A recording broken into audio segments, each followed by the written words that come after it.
Olá, moçadinha concurseira do meu Brasil. Como é que meus futuros recenseadores estão?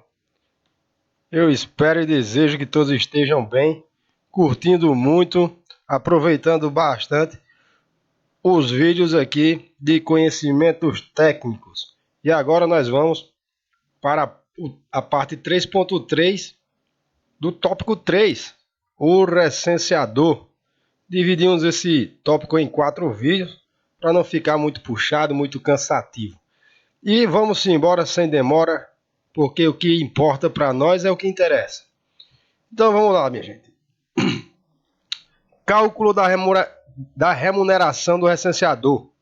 A remuneração mensal do recenseador será por produção, calculada por setor censitário, conforme taxa fixada, de conhecimento prévio, com base na quantidade de unidades recenseadas, domicílios urbanos e ou rurais, pessoas recenseadas e registro no controle de coleta de dados. Então, todos sabemos que a remuneração do recenseador será por produção. Você escolhe um setor censitário, quando você concluir aquele setor, vai no posto de coletas e dali vai sair a sua remuneração. Beleza? Também, em um mês, o recenseador poderá receber vários pagamentos de acordo com a liberação dos setores produzidos. Esses setores serão pagos de forma individualizada. Os valores respectivos são acumulados por mês para cálculo dos descontos, ISS, IRPF, e para cálculos de recebimentos de salário família, caso o recenseador se enquadre nos quesitos desse benefício. Bom, esse slide para questão de prova, creio eu que não será muito importante. Creio que a banca, com tantos assuntos bem mais interessantes, não vão criar uma questão desse slide. Porém, está no material, temos e devemos fazer a leitura. Até porque sabemos muito bem que a leitura é de fundamental importância para nós. Remuneração bruta e remuneração líquida. Já nesse slide, eu vejo que é bem importante você saber a diferença entre remuneração bruta e remuneração líquida, que possa ser que a banca crie uma questão quanto a isso, beleza? Então é preciso saber diferenciar a remuneração bruta do trabalhador e a remuneração líquida para atender o cálculo final da remuneração.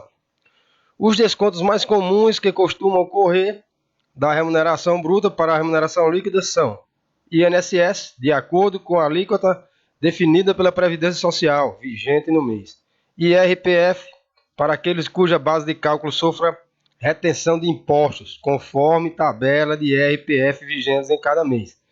Pensão alimentícia, quando houver, e valores de produção recebidos indevidamente. Então, o que é importante a gente saber aqui nesse momento é a diferença entre remuneração bruta e remuneração líquida. Remuneração bruta é o ganho total do recenseador, é a produção mais o salário família quando houver. Então, o que é o remuneração bruta? Remuneração bruta é tudo que você produziu, tudo que você registrou no seu setor censitário, você fechou o setor censitário ali, então você vai receber por aquele setor censitário e mais o salário família. Isso vai ser o valor bruto, a remuneração bruta. Já a remuneração líquida é o valor recebido após os descontos aplicados na remuneração bruta. Então, o que é a remuneração líquida? É aquele valor que sobrou, que restou da subtração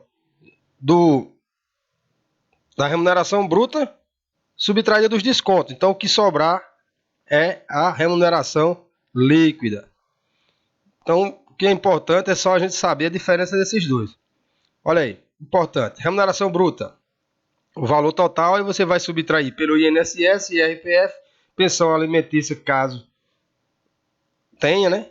E valores de produção recebidos indevidamente. Às vezes faz um cálculo errado ali da sua área e vai um valor a mais. Então, vai ser descontado.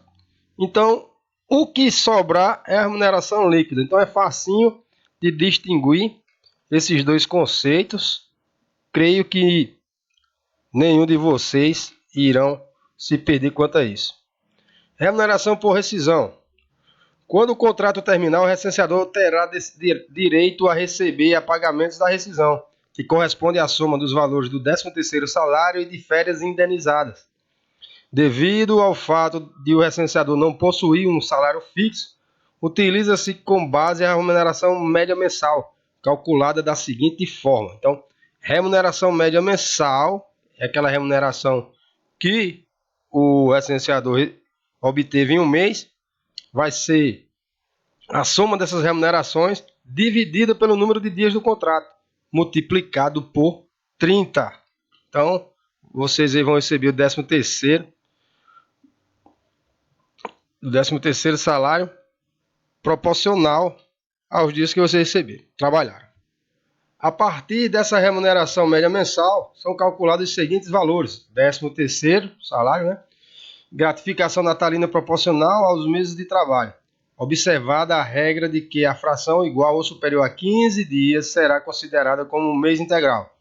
O que quer dizer isso? Quer dizer que se você trabalhou no mês de setembro, por exemplo, até dia 14, concluiu o setor censitário e concluiu todas as atividades do IBGE, não tem mais nenhum setor censitário disponível para você, então você não vai fechar ali um mês.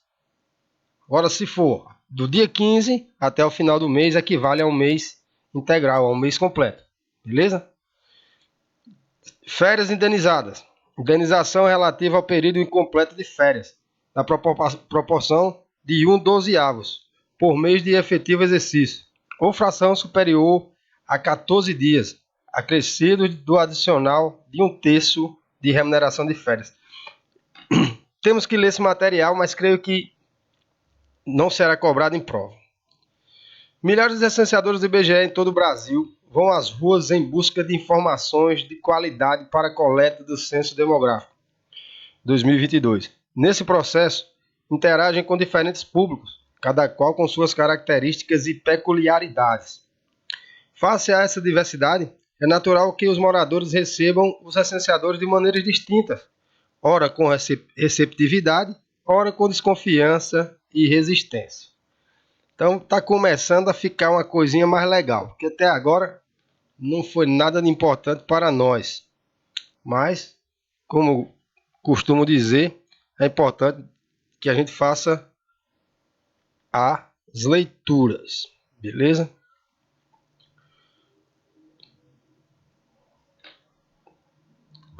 Fazer a leitura de todo e qualquer material é de extrema importância, meu gente. Porque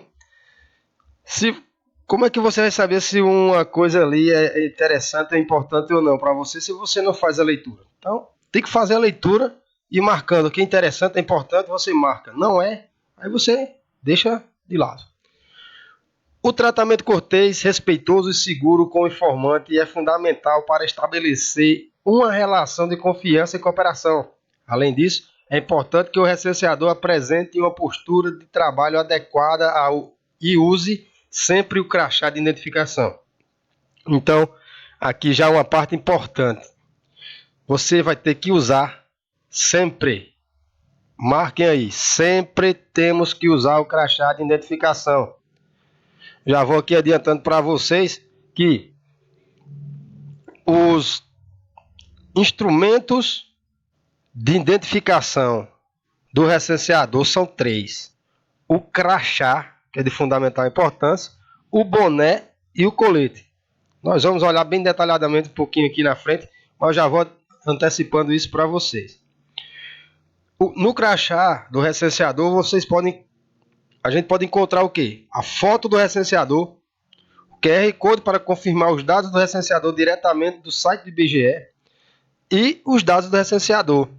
Então, duas coisas que devemos marcar aqui. Sempre o recenseador deve estar com o seu crachá. E saber também o que é que contém no crachá. Então, marquem isso aí, anotem no caderninho, que realmente é muito importante. E fazendo essa diferenciação, porque a banca pode utilizar o seguinte questionamento: quais os instrumentos de identificação do recenseador? Aí coloca lá, qual desses é o instrumento de identificação do recenseador? Aí coloca lá, DMC, mapa do setor censitário em papel, questionário de amostra, boné. Lógico que é boné. Então a gente tem que saber diferenciar o que é o instrumento de trabalho, os instrumentos de trabalho do recenseador, DMC, mapa do setor censitário em papel. Instrumentos de identificação, crachá, boné e colete. Então não esqueçam disso. Conduta do recenseador, a imagem do IBGE. O recenseador representa a imagem do IBGE no contato com os informantes. É imprescindível se conscientizar disto, né?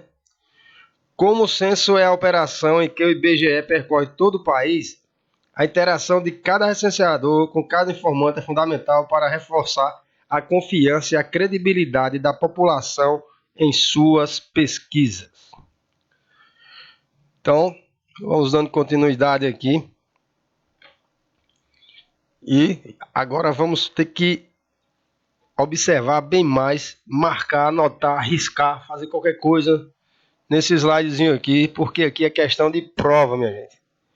O recenseador deve se identificar sempre de forma clara ao seu interlocutor, deixando seu crachá visível e esclarecendo os objetivos da operação censitária. Então, o crachá, uma questão sobre o crachá cai. Não tenha dúvida disso. Então, saiba tudo sobre o crachá. E também saber, repetindo de novo, eu adoro repetir, eu repito quantas vezes eu quiser, porque eu sei qual a importância de fixar essas coisas que eu repito na memória de vocês, porque eu sei que é questão de prova e o nosso objetivo aqui é acertar 100% em conhecimentos técnicos, beleza? Então vamos lá. Instrumentos de identificação do recenseador: bonezinho, crachazinho, coletinho.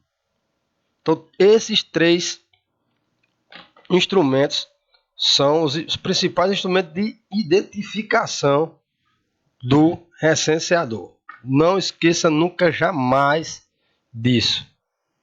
E anotem aí. Daqui a pouco nós vamos ver tudo no nosso resumão. Importante: informe ao entrevistado que é possível verificar a identidade do recenseador pela internet ou por telefone. Pela internet, o canal é o site e por telefone é o 0800. Ambos constam do crachá do agente. Deve-se fornecer o nome, matrícula e o CPF do recenseador para realizar a confirmação.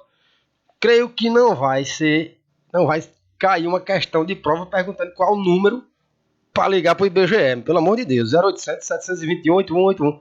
Se cair isso na prova, eu não respondo, não. Isso é assunto para cair em prova, rapaz. Com tanto assunto importante que tem. Diga qual é o site do IBGE. Tá. Pelo amor de Deus, se cair, eu mesmo por mim eu já perco a questão. Aí vamos acertar só 99. Mas eu creio que a banca não vai fazer um negócio desse, não. Pelo amor de Deus. Enfim, o que devemos saber nesse vídeo é o diferenciar os instrumentos de trabalho do recenseador e os instrumentos de identificação, que são coisas totalmente diferentes e que a banca pode utilizar isso para formular uma questão tentando nos induzir ao erro. Então vamos lá, abordagem ao informante. A abordagem correta contribui para uma resposta mais rápida. Garante também uma postura colaborativa, diminuindo a possibilidade de retrabalho nas etapas posteriores. Por isso é fundamental que o recenseador consiga construir uma relação de parceria com o informante. Para isso, é importante ter cuidado com a forma de se fazer as perguntas do questionário. O recenseador deve ler cada uma das perguntas integralmente e pausadamente, na ordem que aparecerem, e registrar as respostas diretamente no DNC, sem fazer comentário a respeito para a pessoa. Se cada recenseador formular as perguntas com as suas palavras, o censo corre o risco de ter informações incorretas, já que as perguntas podem ser interpretadas de modo diferente por cada um. Então, minha gente, muito importante aqui esse slide. O danado do recenseador não pode, de forma alguma, fazer as perguntas para o informante da sua maneira. Ele tem que fazer a pergunta de acordo com o que está no DMC e na sequência que está no DMC, certo? Recomenda-se usar sempre palavras de boa educação durante a abordagem ao informante. Isso é lógico, isso é claro, isso é evidente, é óbvio. Utilizar sempre boa tarde, boa noite, bom dia, com licença, por favor, muito obrigado. Isso não é para usar apenas. Isso a gente não. Era para a gente usar isso no dia a dia, direto. Né? Não era nem para pedir isso aqui, mas já que já pediu, nós estamos aqui fazendo a leitura. Né? As palavras já devem estar impregnadas na gente.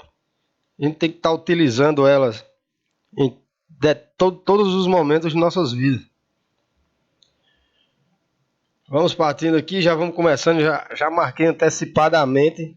E quando eu marco antecipadamente é porque é importante e é porque é questão de prova. Então já está aí, ó. É essencial evitar temas delicados, como política ou religião. Não emitir opiniões, procurar desviar-se de afirmações polêmicas e manter o foco na coleta de dados.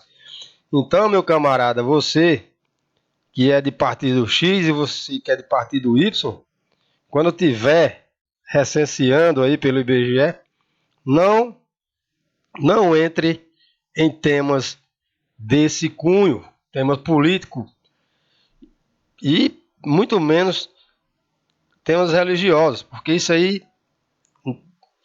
são temas bem polêmicos, né? Então cada um vai defender o seu e isso vai fazer o quê? Você se atrasar na sua coleta de dados e se você atrasar, você vai perder dinheiro. Então é importante. O recenseador deve explicar para o informante de forma clara e segura a importância do Censo Demográfico 2022. Então o que eu quero é que vocês apenas fiquem atentos a essa parte que foi marcada, porque a banca pode criar uma questão quanto a isso. É isso? Se eu não estou enganado, em 2010 tinha uma questão que falava sobre um tal recenseador estava em domicílio e ficaram conversando sobre política, coisa parecida. Eles criam uma situação ali e a gente tem que estar atento, saber que temos que evitar esses temas. Vamos agora para o nosso resumão. Aquelas pessoas que trabalham manhã e tarde e não têm tanto tempo para estudar, eles gostam muito dessa parte do resumão, porque lá está tudo prontinho, de mão beijada, para que vocês possam aprofundar os seus estudos. Então vamos lá, remuneração bruta é o ganho total do recenseador, ou seja, a produção mais o salário família quando houver. Remuneração líquida é o valor recebido após os descontos aplicados na remuneração bruta. Então são esses dois pontos que eu disse a vocês que era importante, né?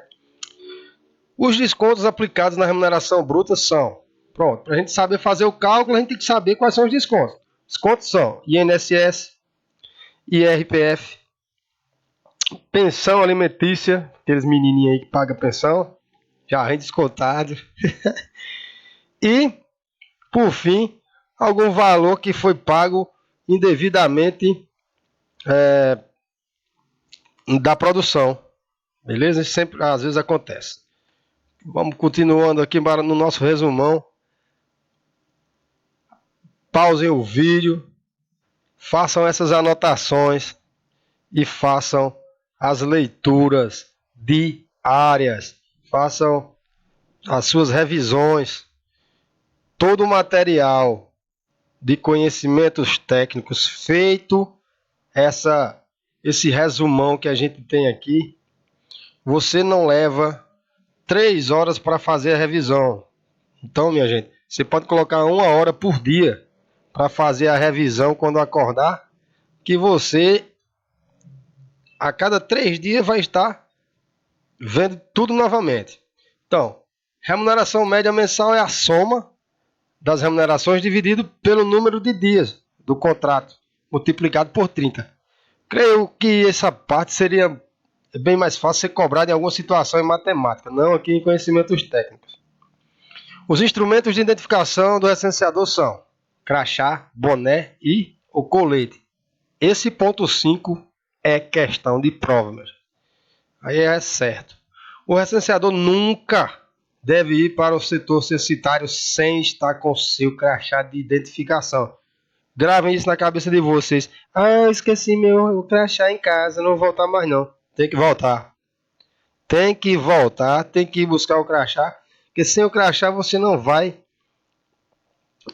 estar identificado e o morador pode se recusar a fazer entrevista e com razão. Como é que eu vou responder uma coisa para alguém que não está identificado ali, não está mostrando qual a veracidade, né? Porque tem muitas pessoas que botam um colete no boné e vai embora, pô. Aí pode ser que enganar as pessoas, né?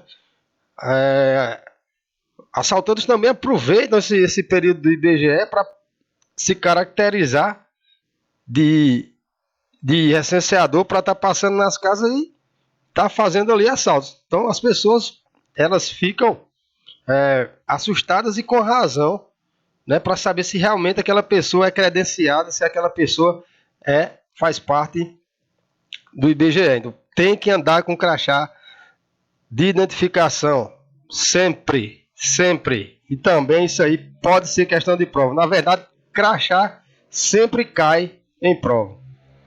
Estão contidos no crachá de identificação do recenseador. Já sabemos que tem que ter ali a fotozinha linda do recenseador, QR Code para confirmar os dados do recenseador diretamente do site do IBGE e os dados do recenseador. O recenseador deve ler cada uma das perguntas integralmente e pausadamente, na ordem que aparecem e registrando diretamente no DMC, sem fazer comentário a respeito das respostas obtidas. Então você não pode fazer comentário nenhum. Você está perguntando lá, você tem quantos filhos? Tem 35 filhos. Nossa, meu irmão, tem filho pra tudo. Não faça comentários. Só apenas aplique no DMC e já vai adiantando para outra pergunta. Importante. O recenseador, minha gente, não pode, de forma alguma, fazer a pergunta, elaborar a pergunta. Ele tem que seguir a pergunta de acordo com o que está no DMC. Tanto tem que falar toda a pergunta completinha, inteira e na mesma sequência. Então vamos lá. O recenseador nunca deve formular as perguntas com suas próprias palavras. Então isso aí é importante, é questão de prova. Principalmente essa questão de nunca e essa outra de baixo aí. Ó. O recenseador deve sempre usar palavras de boa educação, evitar falar gírias e ou palavras inadequadas. Então, importante também. Lembrem-se, o recenseador nunca deve formular e ele deve sempre utilizar palavras de boa educação. A banca vai criar com certeza uma questão sobre isso. O recenseador deve evitar temas delicados como política e religião. Isto é, não entrar em temas polêmicos. Beleza, tranquilo quanto a isso aí. Por enquanto é só. A gente continua no próximo vídeo, o quarto e último vídeo do tópico 3, o recenseador. E, sem mais no momento, só desejar um grande abraço, agradecer a todos vocês pela paciência e dediquem-se, estudem, façam todas as anotações que que vocês acharem cabíveis, principalmente essas do nosso resumão, porque esse resumão é o que vai realmente ser cobrado em prova. Então, minha gente, por enquanto só agradeço mais uma vez. Daqui a pouquinho a gente vai trazer o quarto e último vídeo. Valeu, valeu, grande cheiro, grande abraço e até já já.